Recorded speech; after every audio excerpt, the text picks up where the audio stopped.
Hey guys, EST here with a super important video. How do I come up with the topics for some of my more longer form content that isn't about gear or how-to stuff? Well, I think what do people constantly get wrong? What do they misunderstand about certain things?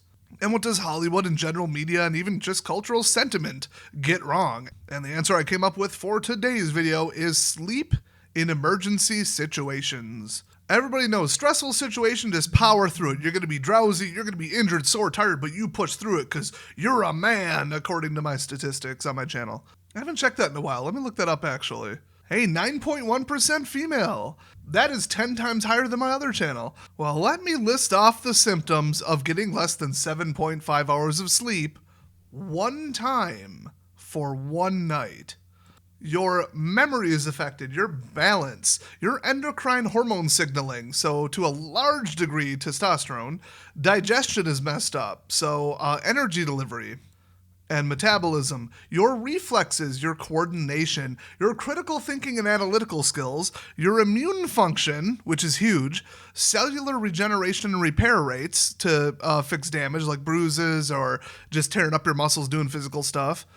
And being that tired can cause impulsive behavior and just a short fuse, basically. Hallucinations, mood issues like irritability and depression, and forgetting to set up the audio settings correctly so you have to re-record a video.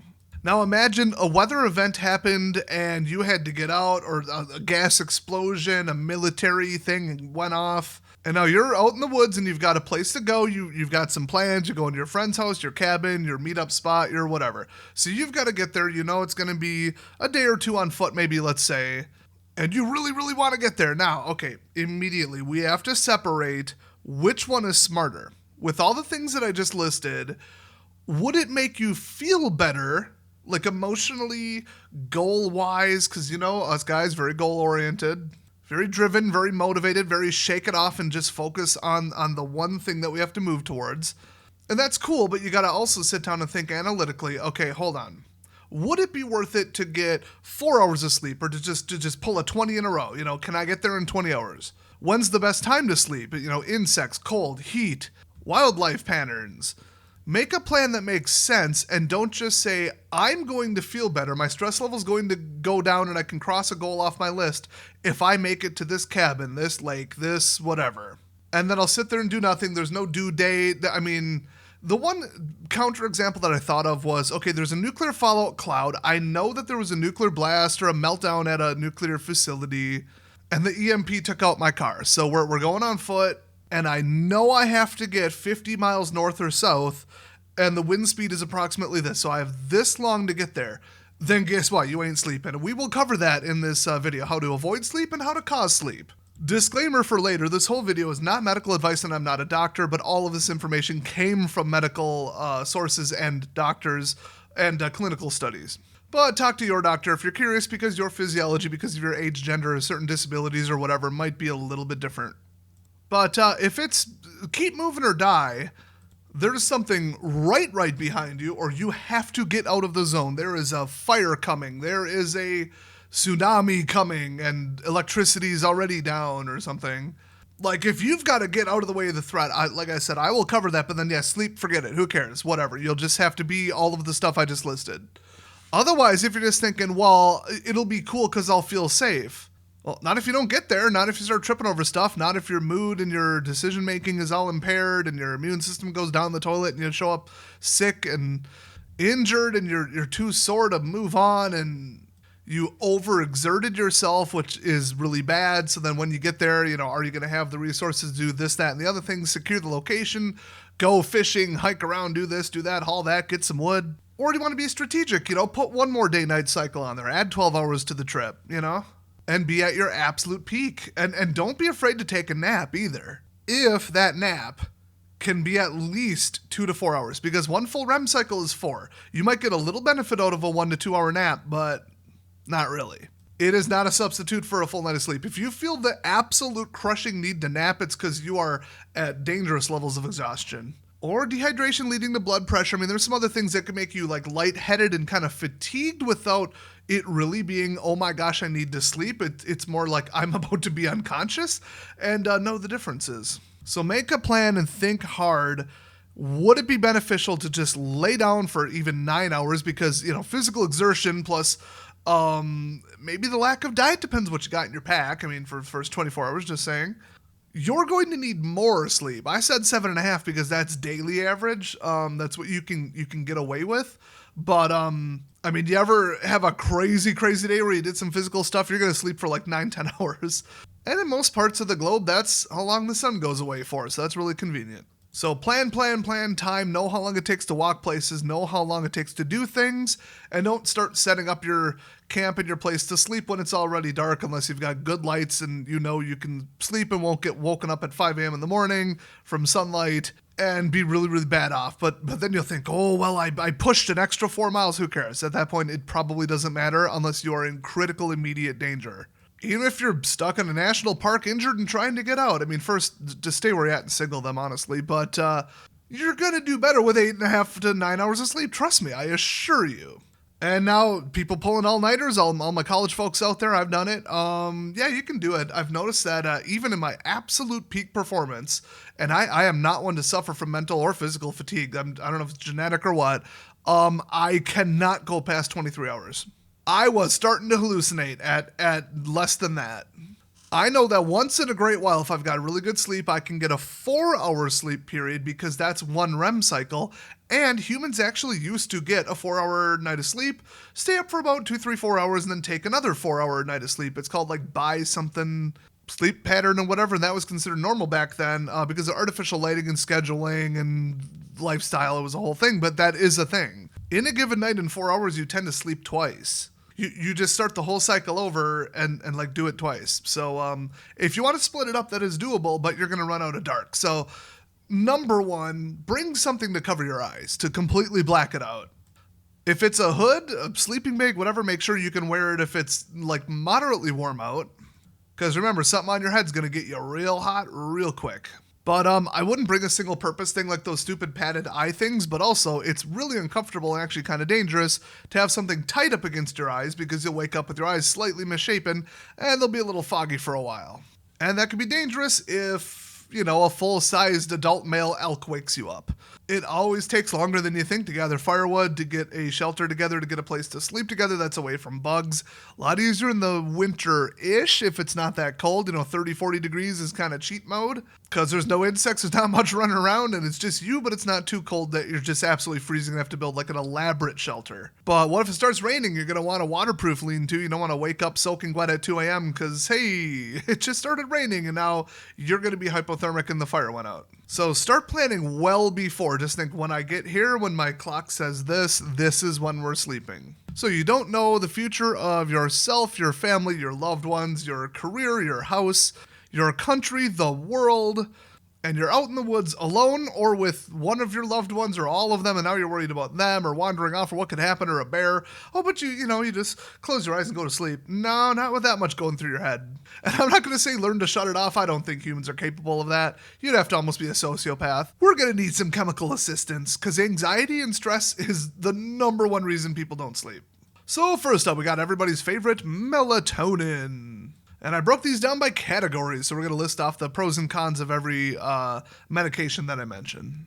So melatonin is the hormone that already tells you that you're tired. If you take some, it doesn't really impair you in any way. It just makes you feel unbelievably tired, but in a way that your body's already used to. Side effects are basically none.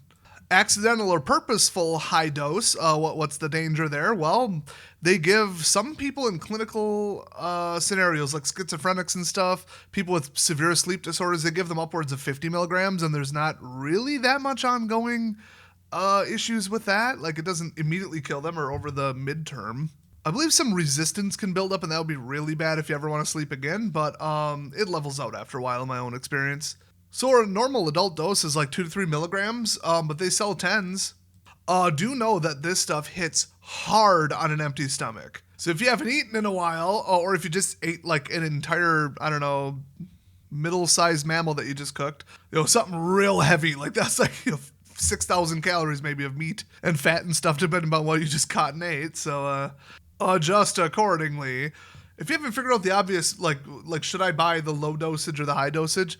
Buy the low dosage and just take more if you need a high dosage. And you want the extended release, like slow dissolve, whatever ones. You'll see it right on the package. Because usually when I take melatonin, I will wake up and be wide awake at like 3 or 4 hours later, which is not something I want. Then I got to take a second dose. I have to look up if that's even safe or wise.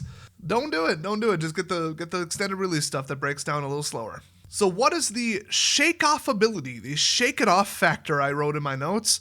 In case you get attacked, an animal, you have to move, you hear people coming and they try and attack you and you shoot one of them and you gotta move. Well, immediately like wake up and within 10 to 60 seconds you gotta be back to awake. Like we're talking adrenaline. How much can it offset what you took?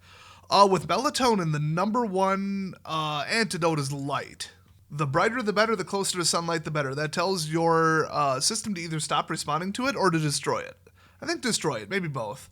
But adrenaline, you can shake it off quick. You can shake that stuff off instantly. And your level of cognitive impairment and all is non-existent. So it's great, but the shelf stability is a little questionable. I couldn't find very much on it, but I think like 1 to 2 year expired stuff would be pretty weak. It's a pretty complex molecule, so that kind of tracks.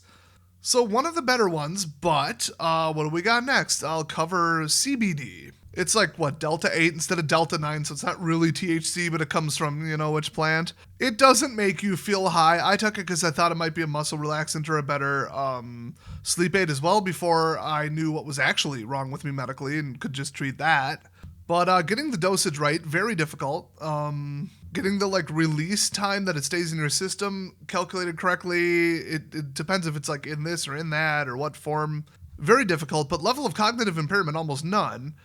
Because it's not Delta 9. It's wildly unpredictable, and I don't know if that's just the manufacturer. I've tried all kinds of different brands. They hit different. Low amounts are just going to make you sleepy, and you can't really shake it off from adrenaline. If you just decide, wait, I got to do this thing. Like, I forgot to do this thing that's due tomorrow for work. Whoops, I better stay up for another 2 hours. It is basically impossible to shake it off. Adrenaline and cortisol and all that is no antidote for this stuff. And if you take certain brands, certain mixes, I don't know, is it dosage levels? I don't know what I did wrong, but some of them affect me different. Who knows what else they got in there? You can't trust these head shops that sell stuff like this, really. But at about 15 to 30 milligrams, which is a lot, I would describe the effects as the exact opposite of a seasickness pill. If you could take seasickness and put it in pill form. Now, I don't get motion sickness of any kind, especially on boats. It doesn't affect me at all. And my gosh, is that good because, baby, the world was spinning, and I don't mean in the way I was used to. It was literally like being rocked on a boat with 50-foot waves. I could see somebody puking their guts out for 8 hours straight. First time I took this, I slept for 9 hours. Second time I took this, it had almost no effect. It's like I said, it's chaos. It is so heavily affected by the amount of food in your stomach. And manufacturer and all this other stuff and how they cooked it. And oh man, so I went with the gummies and yeah, I don't like it. It is very kind of subtle, but you can't really shake it off. And it's just, it's fine. Shelf stability, pretty bad. Because it's usually inside of foods also, and it's a fairly complex molecule. Shake it off factor, non-existent. Side effects, massive, massive coordination issues. At even 10 milligrams, you're going to have trouble walking. But cognitively, you're fine. But it doesn't matter if you can't move, you know what I mean? I don't like it. Also, it made my digestive system come to an absolute screeching halt. It gave me wicked heartburn because it weakened the esophageal muscle. So yeah, side effects, a lot. So not a fan at all. Let's move on to one that, let me just say, this is not encouraging medication misuse. This is now, as of recently, a listed use for this medication. Benadryl, also known as diphenhydramine. You might say, that's an allergy medication. Oh, it is. It's given to animals at the zoo. It's given to pets. It's given to children. This is one of the most studied, safe, near zero side effects, near zero complications. I'm sure somebody somewhere had a problem with them. But yeah, to say it makes you drowsy would be an understatement. It is legitimately approved as a sleep aid. And this stuff will knock you out. You're going to be... It's subtle. It hits hard really quick. It just kicks in all at once. Full stomach, you could look at, 20, 30 minutes. Empty stomach, minutes. And it hits hard, but when it wears off, you don't tend to wake up, unlike melatonin and, to an extent, CBD. And if you come into contact with something and have a horrible allergic reaction, you have to walk through a tall grass field and it turns out, whatever you're kicking up in the air is really messing with your lungs and you're feeling your asthma you didn't know you had your whole life kick in. That happened to me playing airsoft one time. I real quick took some Benadryl. What if something stings you? What if you touch something, brush up against the wrong plant? You're going to need some Benadryl. So you might as well have it in your pack anyway. Shelf stability, this stuff it's insane. I've taken stuff that expired literally by accident 10 years ago and it kicked just the same. I mean, I'm sure maybe it was a little bit less effective, but I could feel something going on, that's for sure. So shelf stability, wonderful. It's in a tight packed pill. It's a very simplistic molecule. I was going to go full chemistry on you, but just take my word for it. Overdose, if you had to take a higher dose or if you accidentally did or whatever, that's where it gets weird. So there's a lot of like drug abuse with this where people take like a massive amount because they want to hallucinate and see the Hat Man. There was this big thing online about the Hat Man. Go down that rabbit hole if you want. But yeah, it's just sad people resorting to stuff like that. Just don't do that. Seriously, you don't need that level of escapism and risk. I think the lowest overdose I ever heard of, and I think it wasn't a fully grown adult, unfortunately, was like 13 times overdose. So if you had to take 2, 3, chances are in all likelihood you'll be fine. I mean, that's too much of a dose for its intended purpose, but you will feel very tired. It will override your want to not sleep or your stress or your mind or whatever. So I would not recommend that, but in extremely extreme scenarios, that's why I put like overdose risk, chance, and if you needed to do it, what does a higher dose do? Is it risky? Is it immediately take 2 and you're in trouble? Your liver's going to fail like with Tylenol? Never take a double dose of Tylenol ever. There's a lot of medications like that. Liver breakdown stuff, very dangerous. NSAIDs, very dangerous. Benadryl, no, you can process that if you're a normal, healthy adult. So that's cool, but 2 will knock you on your butt if you're not used to it. So, you should be fine with a normal dose. And if you got a dog with you, I'm 99% sure that most dogs can take Benadryl. I'm pretty sure I heard that. I'm the one taking the Benadryl if there's a dog around because I'm allergic to dogs. But yeah, I mean, this is just universally tested. It's great. It's the number one right here because it's dual purpose and it's effective, but it's subtle. Now, shake it off factor, medium. I don't know if I've ever really had to do this, but just from the feeling of it, if I felt like I needed to, how impaired would I be? I think adrenaline, you'd shave a little bit off of it, off the surge of like, I need to punch this bear in the face, which, don't. That's a terrible idea. I think you'd still be pretty combat capable. You wouldn't be like full, like absolutely not able to operate heavy equipment level of like impaired. CBD, you won't even be able to walk, okay? So that one's, I don't like it. And then melatonin, too dynamic, too hard to get the dose right. Very, very easy to shake off, but it's less effective, harder to store. It only does one thing. So I think Benadryl takes it for the sleep aids, and you can get that stuff dirt cheap. I mean dirt cheap. I believe I bought a fairly respectable name brand. It was like 400 of them for under 10. $10 US at an American retail store. So that stuff is dirt cheap. So let's say you decided to stay awake. You know you got to push it. You know you're going to be tired. You woke up in the middle of the night to, your house getting destroyed by, robots or something. I try to think of scenarios that are different every time, but I always just go to weather event and you're running through the woods. Whatever. So you're already interrupted your sleep and you're not like, okay, well, I made it 1 mile from my house. Haha, nappy nap time. You know you have to push through. You know that there's an approaching threat, or you know you have to get out of the way of a plume of radiation. Okay, we've got caffeine, everybody's favorite, right? That's the go-to. We already know, we solved it. How to stay awake. So caffeine, the effectiveness, pretty high. Very, very, very, very, very high. I would dare say that if I had even a minuscule amount of caffeine, there is zero chance I'm going to sleep.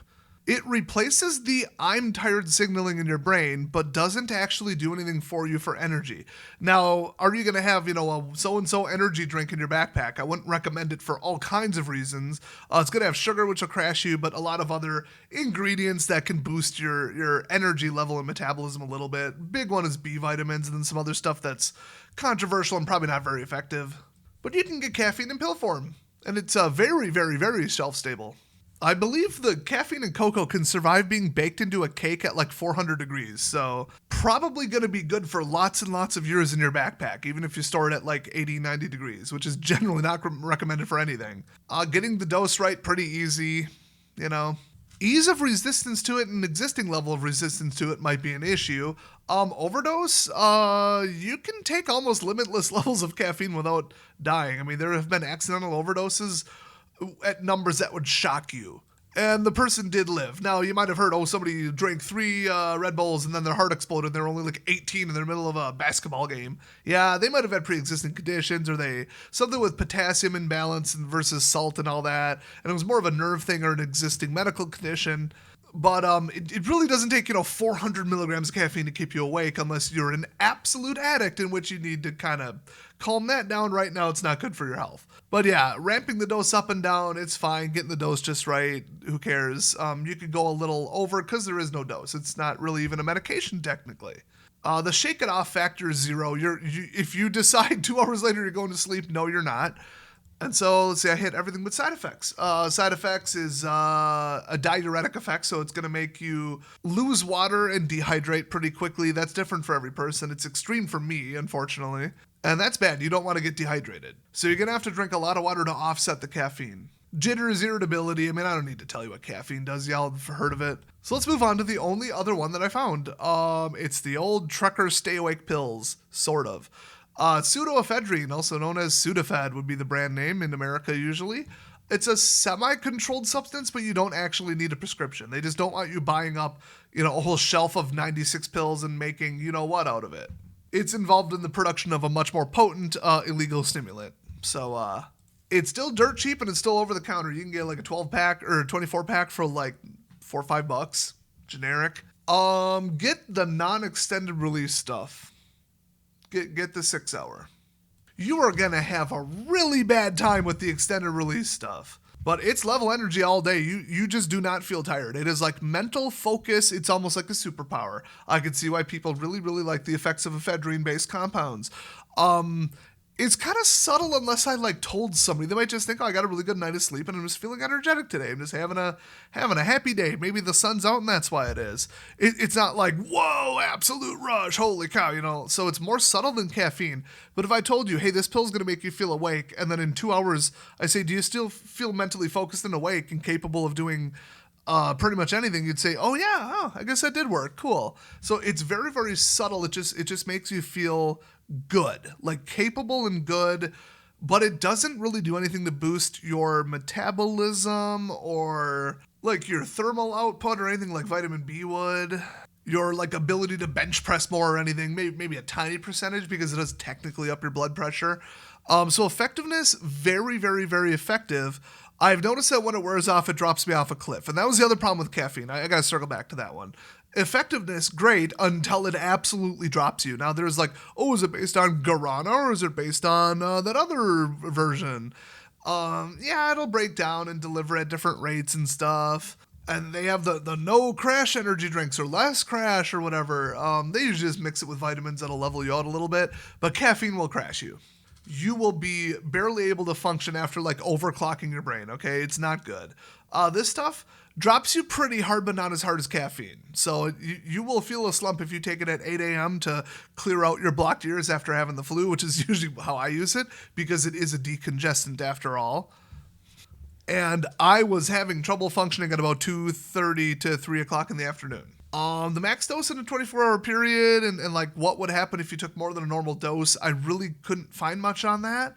From what I know about how it works, that would be insanely dangerous to take a double dose. That could kill you. That could cause a stroke, heart attack, all kinds of stuff. You don't want to do that, and you don't need it. Side effects, really not much. I mean, you can read the side effects yourself online. I'm sure 1% of people had whatever reaction, but to me, it's very subtle. You're just subtly awake, able to operate without feeling hyper, crazy, jittery, anxious, and nuts. So I would 100% put Sudafed in my go bags if I really don't want to sleep. The shake it off factor, I mean, you could take Sudafed. You'll have some trouble sleeping. It is doable, but it would definitely be an impediment. You do not feel like sleeping. So if you sit down, you better really be ready to sleep, because you will not feel like it. And I don't know if there's any kind of antidote for it. So don't get the 24-hour stuff. Like I said, plan ahead. Know if you're sleeping or not and medicate accordingly. So in theory, you don't need to shake off a stimulant because you already made that decision. And shelf stability, I accidentally took some that was 7 years past. Oops. I mean, I stacked them on top. I don't clear out the stuff that often. I thought I was completely out of it, and then when I reached for it, it was in the same container because it was the same brand, and yeah. I'd say it lost maybe 50% of its kick, so, pretty good shelf stability. And you might think, oh, I've got some other compounds that would fit in the depressants or stimulants category. Nothing that I thought of that's OTC. If I completely am unaware of something or just missed it for this video, I'd love to hear about it. Give me the breakdown of effectiveness, side effects, the shake it off factor, high dose risk or capabilities. Is it totally safe? Is it not? And then shelf stability, if you know. And don't say alcohol. Alcohol has no purpose in your bag unless you're an alcoholic, in which case you need to fix your stuff right now. The number one threat to your life and your safety and your future right now is that alcohol. And if you say, he's not talking about me, I only drink once a month. Yeah, I am. I think people should drink approximately 0 times, be drunk 0 times. There's no place for this in our society anymore. If you want to feel out of control and impaired and crazy, that is a very negative psychological trait, and it could become an addiction at any time. And certain people are more prone to it than not. I personally have never had a drink in my entire German, Irish, Wisconsin life. And I am dead set on that. It's not like, oh, someone in my life was killed by it. No, not really. It barely affected like one person in my family. And then they went to AA and got better. And we didn't spend a lot of time around her. So, yeah, it's definitely generally bad for your health. But, yeah, I guess if you take enough, it'll make you sleep is what I heard. I wouldn't know. Shake it off ability, 0. Transportability, shelf stability, debatable. Amount of room and weight in your pack, there you go. Now it's unacceptable. Yeah, don't. Way too impaired. Like, you're feeling sleepy because your nerves don't work and your brain doesn't work. The level of impairment cannot be understated. You're already in a disaster scenario. You need to be aware and capable, okay? You need to be able to snap out of it. That's why I did the shake it off factor.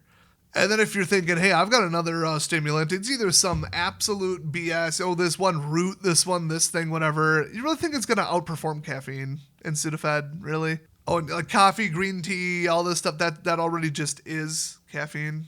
And anything not so OTC, well, good luck getting it. It's way more expensive, probably not very shelf stable, or it's downright illegal. And you don't want to mess with that. It's probably illegal for a reason. And I wouldn't have illegal drugs in my pack in an emergency or otherwise, or in my house anywhere. That's just asking for trouble. And they're probably dangerous and red flags on every single one of these 5 traits that I just listed off. Barely even need to say, but some people who are like, oh, I want that certain powder for just in case it'll really make me go. You'll go. You won't know where you're going, but you'll go, yeah. It'll get your engine revving probably, but it's probably a really bad idea. And then you're addicted and you're coming down off it, and instant heart attack too, and yeah. Yeah, those stuff, they're a little more powerful than the OTC stuff, so stay away from that crap. I can't imagine somebody would be dumb enough to have that stuff in their prepper stash, but I've seen people where they're like, well, I have this illegal so-and-so whatever, not even medication, but like, oh, this one thing, but it's only just in case of this. Yeah, you're walking a fine line there. You're playing with fire. That is so stupid. Plus, you're probably getting arrested anyway. So shout out to everybody who really early on bought a really good deal on a oil filter on AliExpress. Wink, wink. That's the one I'm a little gray area on, but is it that difficult and expensive to just get one? To just buy one legally? And then you got a nice quiet gun? Yeah, I don't need somebody stumbling across that. And then I lose access to all my guns. I have a felony. No thanks. So that pretty much goes for everything. I mean, if something is very lightly illegal, if you're violating like copyright law with your go bag, look, you're not going to tell you how to live your life, but I don't make a habit of keeping illegal things around. Look, green tips, hollow points, depending on where you live, mags over a certain capacity. Look, I wouldn't want to get caught with that. That's all I'm saying. I don't think that's worth the risk versus benefit. So I figured I'd throw that in at the end there because it doesn't deserve to be its own video. But just to reiterate, if you don't get enough sleep, you're going to be susceptible to memory issues. You have to remember this trail marker, this thing, this way to read a compass, and all the whole cognitive everything, the cognitive load, decision making, not just memory, but definitely memory. Then you got the endocrine hormone signaling. So to a large degree, testosterone, which you need to get aggressive, fight, and, not giving up and running away like a coward, unless that's the wisest thing to do. But being able to handle a thing the manly way, you're going to need some sleep. Digestion, you want to have energy? Reflexes, any kind of threat, and just traveling through the woods at all. Balance is in there too. Critical thinking and analytics, decision making, which you're really gonna need. That is so important. Immune function. You want to play survival on hard mode, be sick the whole time. While exposed to all kinds of weird bacteria out there in the woods that can kill you. So, yeah, you're gonna want your immune system, if anything, above normal function. Cellular regeneration. Boy, your muscles are gonna feel sore tomorrow with no sleep and also no protein powder and Tylenol. Well, at least deal with the one portion of that you can control. After hiking 10 miles with a heavy pack, just saying. Lifting up a bunch of firewood and dragging stuff and, rocks and cooking on them and crossing water and swimming. Yeah, you're going to want some sleep after that. Plus, hallucinations at a certain point. You're not going to want that in the woods. You're not going to want to have trouble discerning which is real and which is not from little flickering things on the edge of your vision and sounds and stuff. Mood and depression, which you're not going to want on top of whatever situation is already going on and your existing anxiety. And most importantly, on the whole list, forgetting to set the audio settings correctly and having to re-record a video. That really is the number one most devastating function of not getting enough sleep. So thanks for watching this revised and immensely better version of the first recording. If you like the info that I lay out in the different examples and how I tie it all together and kind of present it like a fun way, well then you're still here at the end of the video, so please leave a like and subscribe. This channel's blowing up. A lot of my really good videos that I'm proud of are getting good views, and I got some more firearms and electronics content coming up, as well as everything on this channel focused on being cheap, cheap, cheap. None of this high-end gear review nonsense, paid review shill crap. No thanks. I don't even do that on my 50K channel, okay? No thanks, man. We keep it real, keep it cheap, and keep it based on this channel. So thanks for watching, everybody. I love you guys, and we'll see you next time.